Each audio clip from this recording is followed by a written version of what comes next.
delte meninger om, hvorvidt de snart tager kampen op med Paradise rent sexually. Jeg vil sagtens finde på at have sex med Nicolai. Hverken kys eller have sex, eller noget videre end hvor vi er nu. Vi har det bare godt så.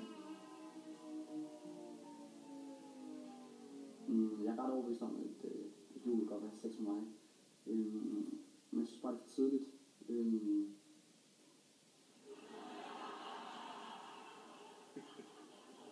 Ja, der har vi været meget gode, ikke?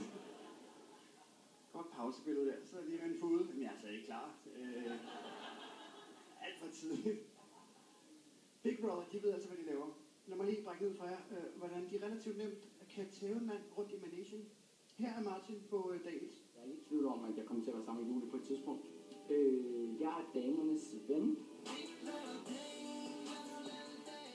Lad os se, hvad der sker allerede på dag 2.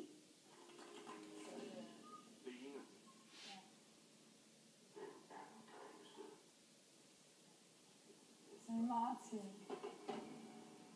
Altså, jeg havde overhovedet ikke set den komme overhovedet. Så jeg ved ikke, om hun har jord i hovedet, eller hvad fanden det er, men og udpege mig som den grimmeste, det mener jeg bestemt ikke er. Det er slet ikke så svært at lave reality-fjernsyn. Hvem er den grimmeste? Det er så tarveligt.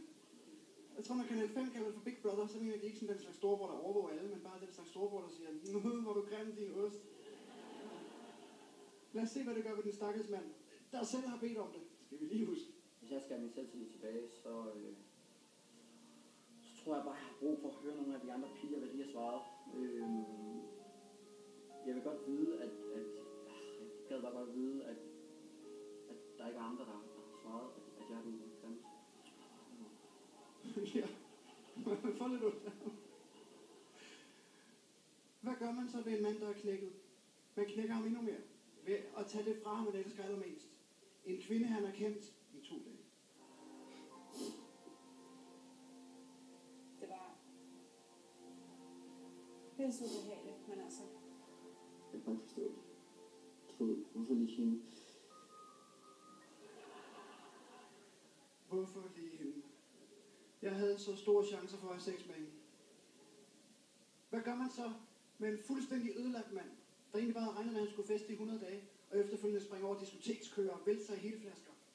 Man smider ham ud på røv og albuer, fordi han har en plettet straffeattest. Se, det er reality.